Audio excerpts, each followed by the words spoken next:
Payne, how you doing? Good. Yeah, how's practice today? Really good. I think we had a lot of focus today, and our preparation is looking nice too. What was it like for you to make that start this past week? It was a good opportunity. I know T. Haynes was out for a little bit, and it was kind of like a next guy up mentality. And as a senior, I wanted to treat that opportunity with some maturity, knowing the opponent, knowing their tendencies, and also just being a good teammate out there and doing my job.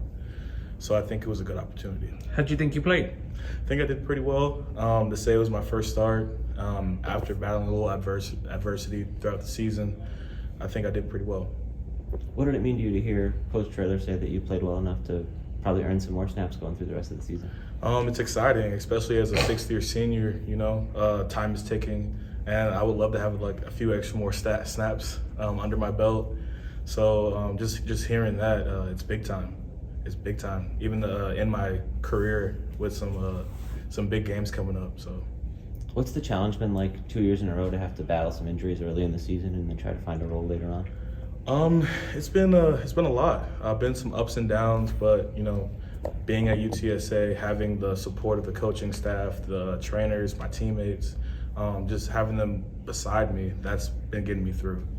Especially, I guess I was a fifth year last year, I was a sixth year last year. When you're coming after an injury, you got to bounce back.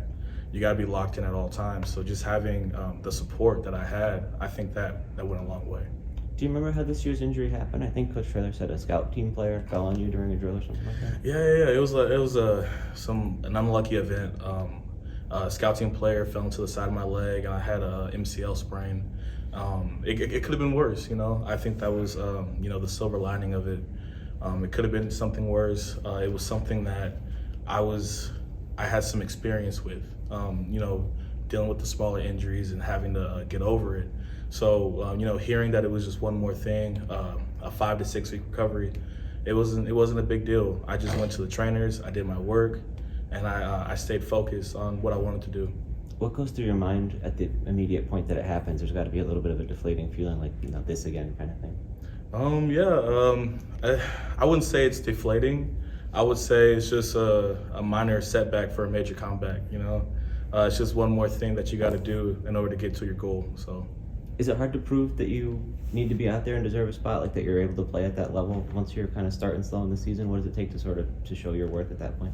I think what it takes to show your worth is you just got to be mentally and physically present.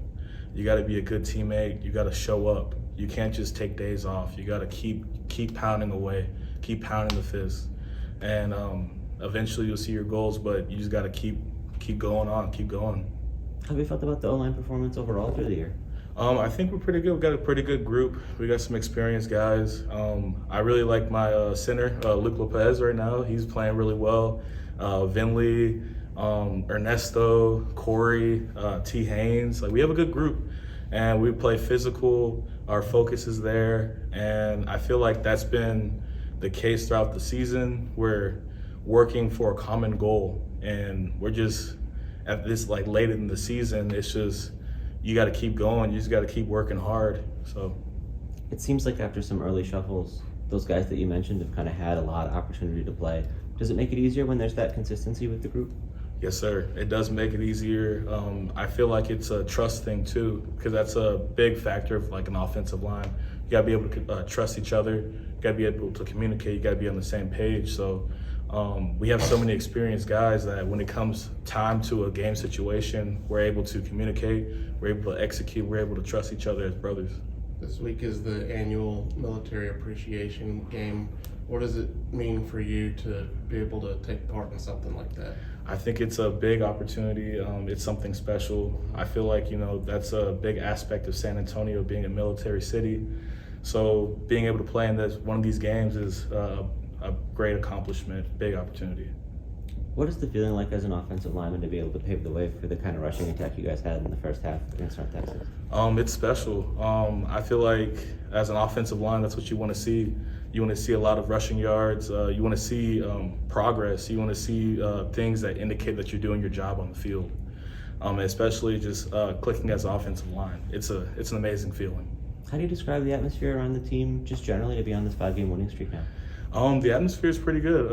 I feel like it's a brotherhood, and I feel like we're just having a common goal all the time. We're still working, nothing's changed, but we're having fun with it. So that's the most important thing.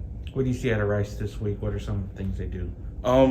Well, they're a really good team. I love like their defense is pretty athletic. They hit hard, and I think at the end of the day, it's going to be a fun game, and I can't wait for it. Appreciate it. Thanks. Yes, sir. Good Thank luck you. to you.